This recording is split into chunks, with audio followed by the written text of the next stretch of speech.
Hello everyone and welcome to this week's video tutorial.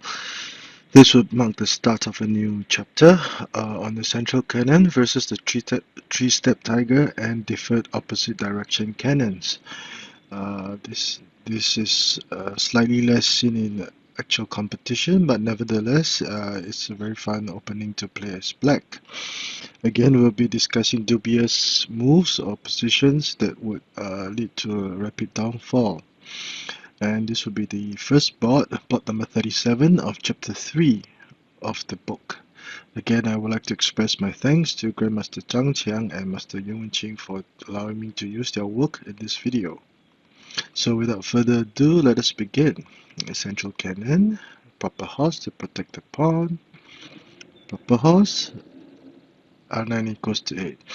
Now in this board, Red would choose to play p3 plus 1 instead of developing the chariot. Now this move would prevent or hinder the development of black's horse, and would also allow red to play r1 plus 1 if need be later on. And in retaliation, black played c8 equals to 9 for the three-step tiger, whereby the horse is moved as a proper horse, an edge cannon, and a foul chariot. This will be known as the three-step tiger, 三步虎 in Chinese. The black chariot will be allowed to be developed very early on. So both colors would, this is considered orthodox, and both colors would have their own gains. Red would develop his left horse as a proper horse, as it would increase the combat capabilities on the center of the file, on the central file. It is inappropriate to place h8 plus 9 at this point, as black would play p1 plus 1, c equals to 7, attack, and red will lose tempo because now black will be faster in mobilizing both chariots, and this would be the cannon will be protecting the cannon from h9 equals to 8. h2 plus 3. Now, surprisingly, this would appear to be the dubious move in this situation, because although black would adopt the screen nose defense formation, this move was not ideal, because red will simply play p7 plus 1. Instead, p3 plus 1 or c2 equals to 5 for the deferred opposite direction cannons would be advocated. And seeing that black had played h2 plus 3, red will play p7 plus 1 for the double-headed stick pawns. As can be seen, both red pawns have been pushed, allowing for development of red horses. And on the other side of the coin, black has trouble developing both horses, and black will now try to compensate for this fact with r1 plus 1 to develop this chariot as a rank chariot, to try to move it to the river bank to trade material.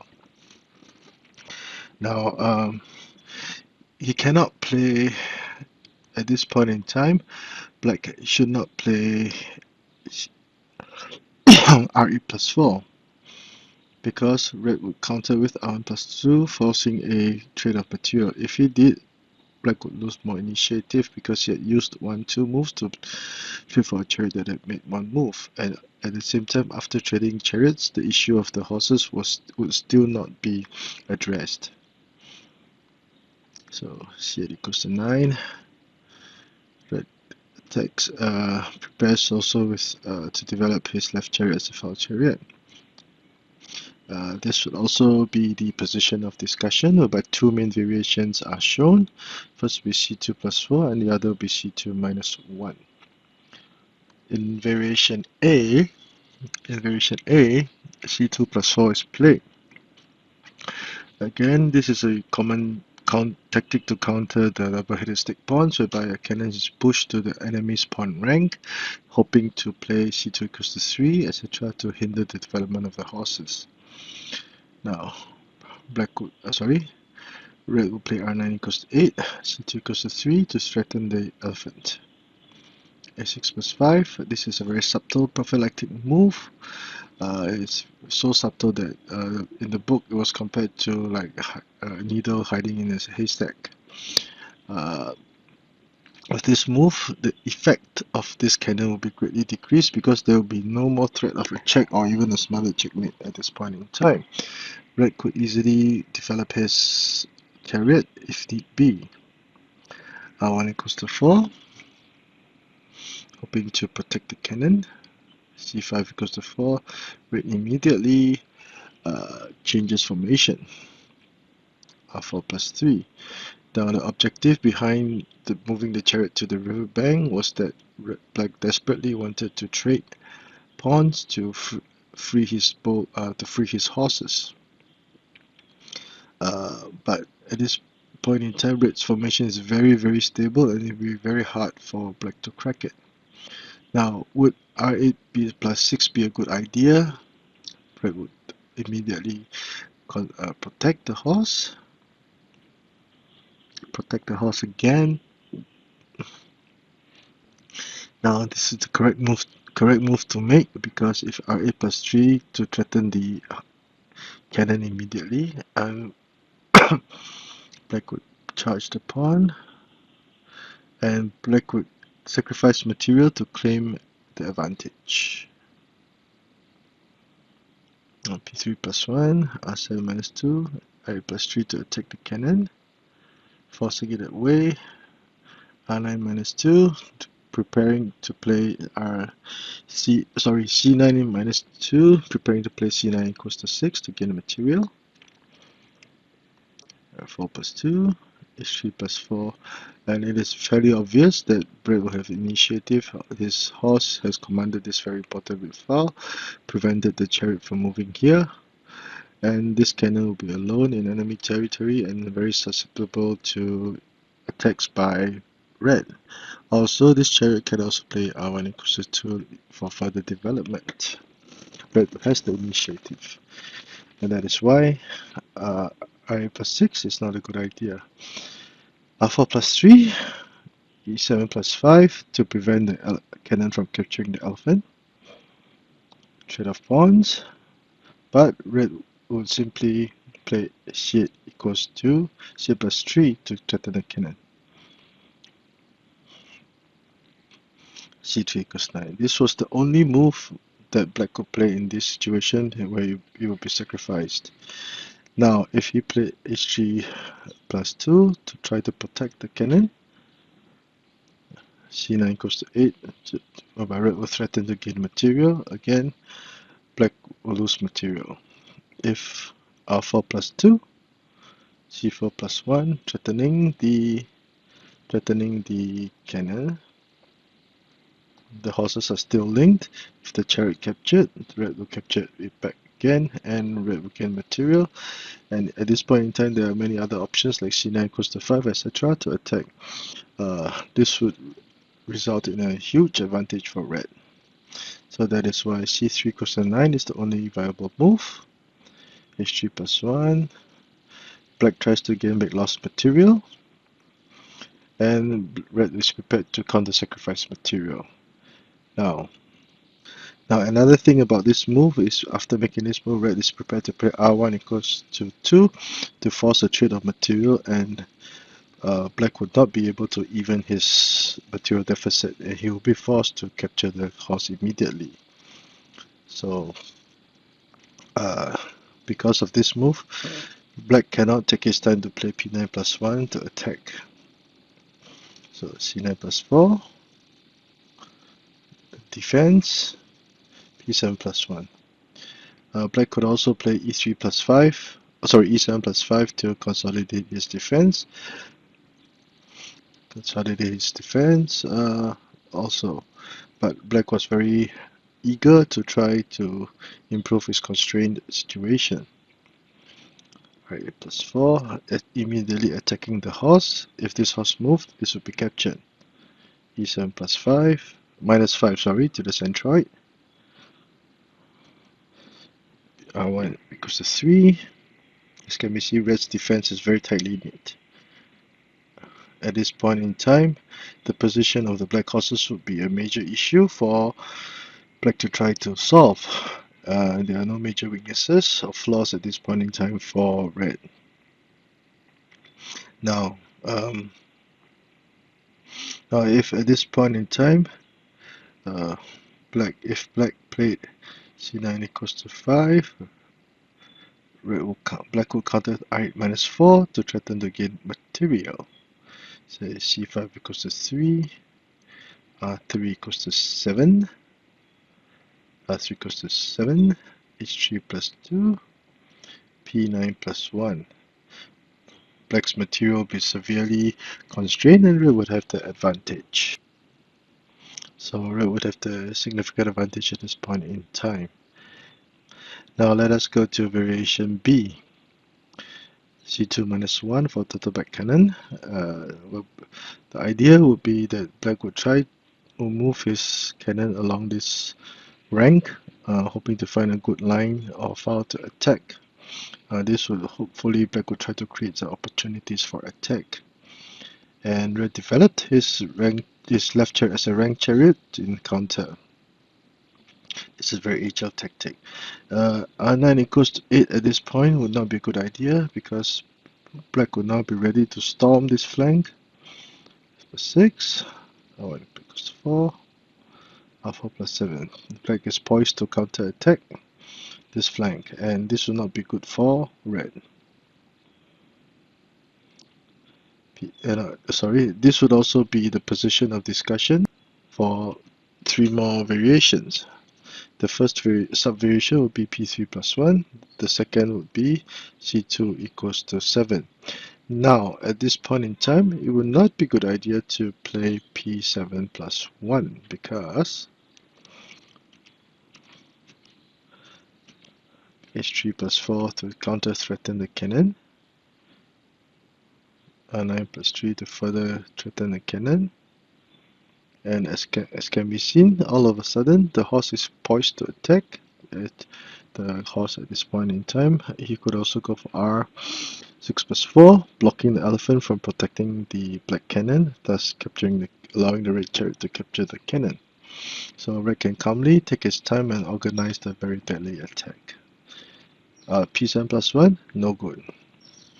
Now, in variation BA, p3 plus 1 was discussed. Capture. This is a commonly used pseudo-sacrificial technique by black, whereby after sacrificing a pawn, black will push the chariot or some other piece to try to threaten the pawn that just crossed the river, forcing red to decide whether he will lose tempo or lose the pawn. p7 plus 1. Again, black plays very aggressively, choosing to trade horses. Red refuses, and immediately black is prepared to play. P is prepared to sacrifice the horse as the cannon could now attack this left flank. So r9 equals to 8. r9 equals to 8 must have been unexpected, and it was a good move in this situation. Now, what about c9 equals to 7 to prevent the elephant from being captured? Black would simply play r1 plus 4 and be prepared to gain material. If the horse moved, the cannon is lost. c2 equals to 4, threatening to immediately sacrificing the cannon. 1 plus 1. Obviously, black had not anticipated that red would make this move. By linking up the chariots, red would not have any trouble thinking of what to do next. e3 plus 5. Black was at the end of the line. He would not be able to salvage the situation if he played c4 equals to 6. If he did, sacrificing or trading the cannon for 2 advisors is considered okay, but check, block, check. Red would have material advantage and black's attack would fall out. So red would have a significant advantage. r1 equals 7.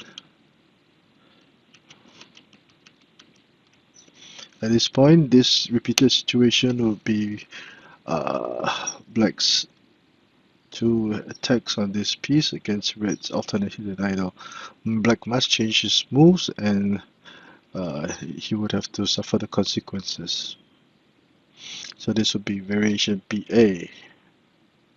And variation BB, C2 equals to 7 is played as black doubles down his attack on this file. R1 equals to 2 to offer trade of material. This will appear to be foolish, but in fact it was a brilliant move to first negate the any possible effects of this chariot. So after trading chariots, the cannon will lose an attack to lose the target of attack. E3 plus 5, important for black to consolidate his defense. If P7 plus 1, R5 plus 3, and red will be pinning material, preparing to gain material with this move. E3 plus 5. At this point, both the black horses are frozen and could be under attack at any time. It will be relatively hard for black to try to continue playing. Again, the double-headed snake pawns will ensure that black would have a lot of trouble trying to develop his horses. So let us review the board from the eyes of black. Oops, sorry. Central cannon, 3-step tiger, proper horses, screen horse defense, double-headed snake pawns, and black tries to offset the lack of development of his horses with R1 plus 1. C equals to 9, C2 minus 1, variation A, C2 plus 4, variation B, C2 minus 1. Variation A, 9 equals to 8. Good prophylactic move. Black tries to protect the cannon. Black tries to trade pawns to free his horses. 8 plus 6 is not a good idea because red would be able to develop his material very nicely. E7 plus 5. Sacrificing the cannon. Black charges across, trying to gain back lost material. R1 plus 1, a good move. Counter sacrificing the horse and placing the black chariot at a poor position. C9 plus 4, threatening to attack. Defense, offering a trade of pawns. Now E7 plus 5 would have been better, but in this spot B7 plus 1 was discussed. 8 plus 4, retreat to protect the horse. R1 equals 3, capture, central cannon, and unexpectedly black would retreat his chariot, preparing to gain material. C5 equals to 3. Black's material is severely constrained. He would have a hard time being developed. The issue of the central horse, it will be a huge headache. So this would be variation A. Now in variation B, R9 plus 1 by red to develop his chariot. Two sub-variations, variation BA and BB. C2 minus 1. Now, C2 equals to 7. Now, it would not be appropriate to play P7 plus 1 now because after a series of trade-offs, the red horse will not be poised to go for the elbow horse, etc. And he will be threatening the red horse at this moment in time. Red can take his time to launch a powerful and effective attack. Variation BB, C2 equals to 7, R1 equals to 2. After trading chariots, this will appear to be a mistake on red's part, but actually after trading material we can see that red's position is very fine. He will not have to worry about other stuff. E3 plus 5. E3 plus 5 consolidation of defense. If P7 plus 1, red can counter with C5 equals 3 and all hell will break loose. 9 plus 2. And as can be seen, at this point in time, it's already the 11th ply. Both the black horses will still be in dire need of further development. Red has a very open space, a smash space, and this would give red the significant advantage. So I hope you've enjoyed this video. If you like the work that I've been doing, please do subscribe to my channel. Thank you.